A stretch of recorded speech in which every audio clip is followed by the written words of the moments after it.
Welcome to TMZ Now. I'm Charlie Neff.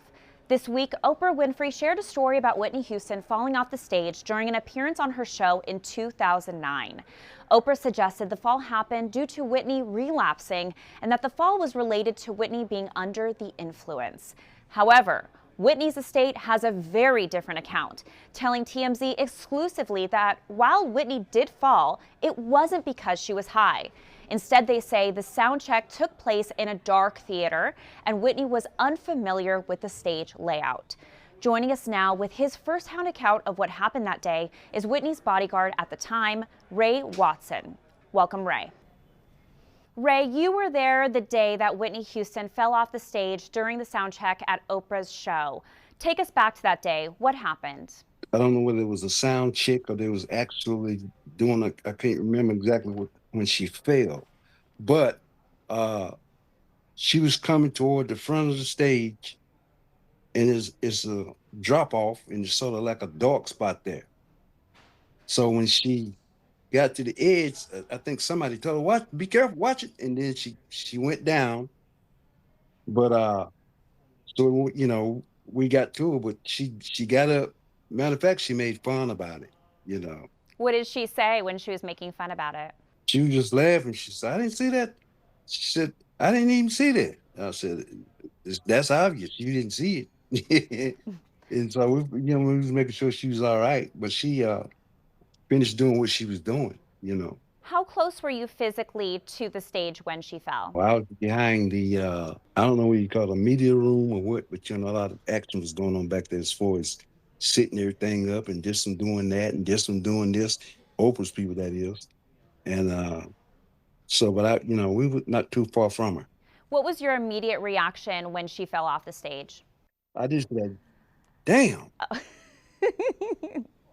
I mean, I felt responsible in a way. I don't know. I just felt responsible because she was my principal, and for that to happen. But thank God she was okay. Like I said, we laughed about it later on, or they did. I didn't. I don't cherish too much of that kind of stuff. Was Whitney having struggles with addiction during that time period that you remember? Um, I would tell you the truth about it. And this is the honest truth. I never seen Whitney get high. Never seen her. I speculated, but I never saw her. I never seen her do it. During that time, she had like two different personalities when she got ready to when she's at home and when she's in the public working. It's like she at home she's like herself. She ain't got to put on no face for nobody or nothing. She just her. But when she get around, people like Oprah and them, her everything changed for her. She went into that Whitney Houston, the famous Whitney Houston thing. You know what I'm saying? So sometimes she would act, you know, I guess they thought she'd act like that all the time, but she didn't. She was always, I call her country. I said, "You sure you was born in New Jersey or were you born down south somewhere?" Because she be around home, no shoes on, walking around, holy jeans and talking junk. So you mentioned she was kind of like two different people, the one at home in private and then the one in public. Was there anything that day about her, maybe her behavior, that would suggest she was impaired that day? No. Mm. Oprah had suggested that she had relapsed and the fall was due to her being high. Do you think that was the case? No, I think the case was she didn't really know that stage. And when she walked out there, she stepped off of it, stepped off the end onto the next level. You know, that was the case. I don't know. I guess I would did the same thing if I didn't, because it was sort of dark right there where she stepped off at. I don't think that's the case, but I can't.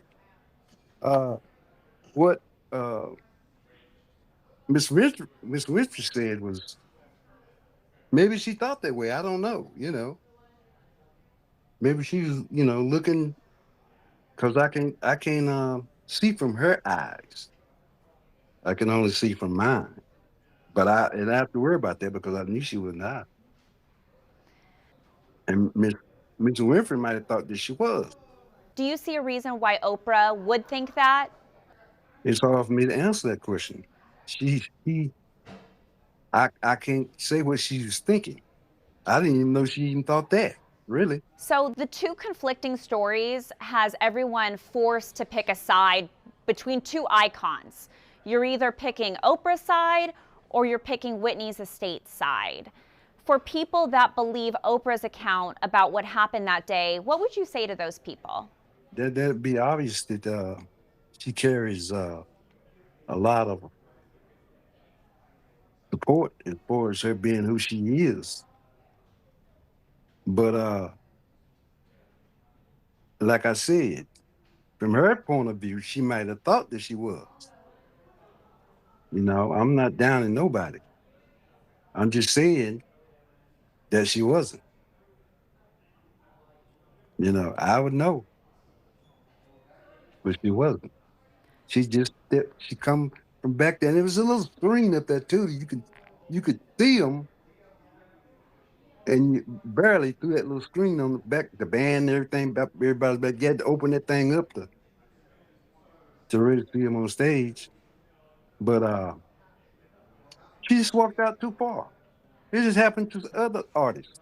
She walked out too far on stage. Yeah. And she dropped down. I imagine it scared the hell out of her because when you drop like that and you don't know how far you're gonna go down, you sort of like squeeze a little bit. But she jumped, she got back up. She got back up and they did what they had to do. So Whitney's estate has come out disputing Oprah's account of what happened that day, saying that Whitney was not high. Do you think Oprah should apologize to Whitney's fans and to her family? Only if she feel that way. Don't do it because somebody else. Be truthful about it. You know, you got to be truthful about it. Don't uh, switch up or apologize if you don't really mean it. That's the way I stand on it. If you don't really mean it, go on with it. Because you know what? Whitney's not here to rebuttal. She's not here. So you never hear her telling me being on the interviews and talking to people too much because she's not here to back up what I say or she's not here to rebuttal what I say. So why talk about it? Yeah. Just like that right there. Now, they say that she waited so many years before she said it. Well, why didn't you say it then? She's dead. She's gone. My sister gone. Yeah. So she can't say, no, I know that no, I wasn't. You might think I was, but I was not. She can't say that. That's my point.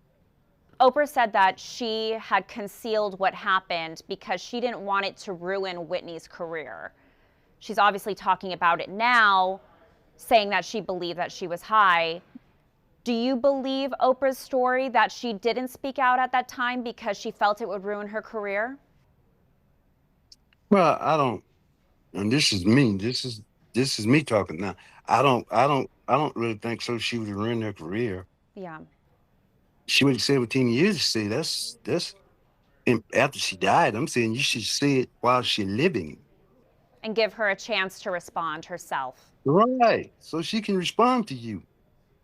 She just put in the people's heads that's the way she was. And maybe Miss Winfrey she might have thought that that's the way that it was for real.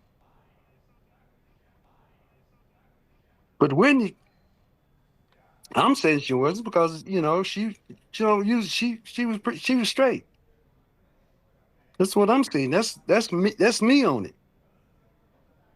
And she said that she wasn't straight. So, but I know one thing.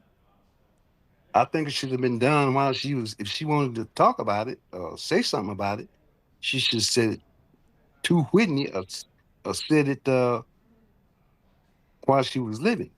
Ray, out of everything you've witnessed, working alongside Whitney for many years and also being one of the first people there when she passed away, what is one thing you wish people understood about Whitney that may get lost during conversations like this? Uh, Whitney was she was a very caring person. Sometimes she would she would actually forget who she really was. She thinks she can do what everybody else could do. And I said, no, you can't do that. Why not? How come I can't do that? I said, because you're Whitney Houston. I said, that's why you can't do it. Oh, we had many talks. That's why you can't do it. You Whitney Houston. I said, you remember when you was that little girl down in the basement with that hairbrush singing in the mirror? I said, it finally came. That's who you are. You don't belong to yourself anymore. You belong to them.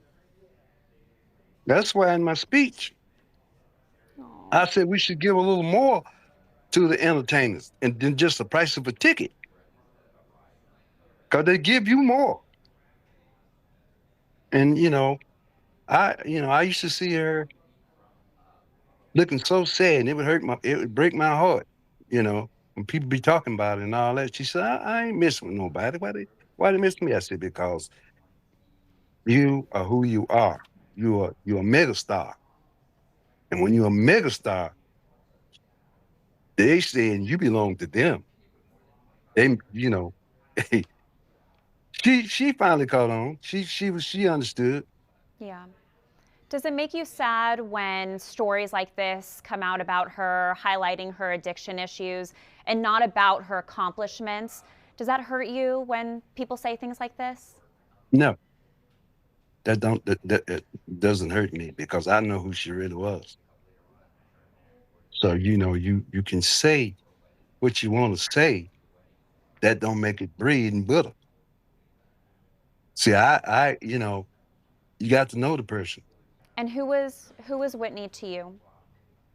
Whitney was a sister. She was well, first and foremost, she was a principal.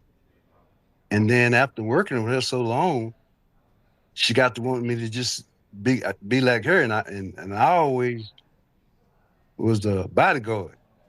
I can't sit there with you and lollygag with you, and we're out here in the public. I can't do that. I'm already stressed as I am, just because a lot of times it's just be me and her. That's very stressful. Yeah. And she be wanting to, well, let's go here, let's go there, So I would go, but let me tell you something.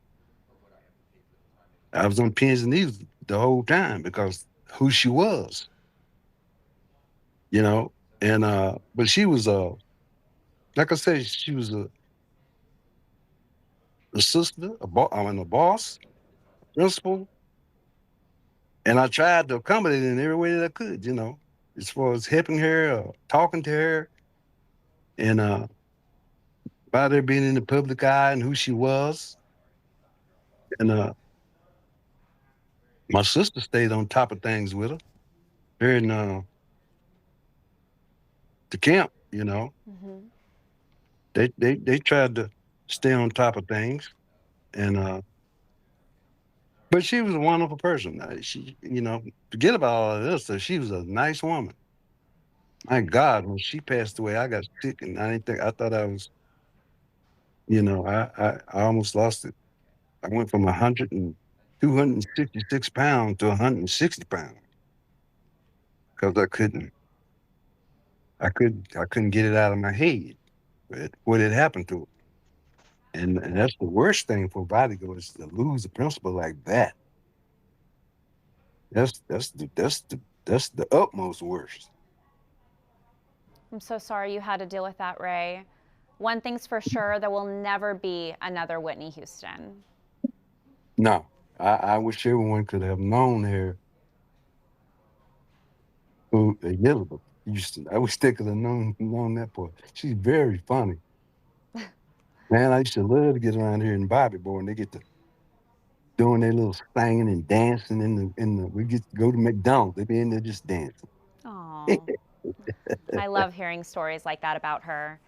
Well, Ray, I want to say thank you so much for joining us today and giving your firsthand account of what happened the day of the fall at Oprah's show. Thank you so much for joining us. Thank you so much too.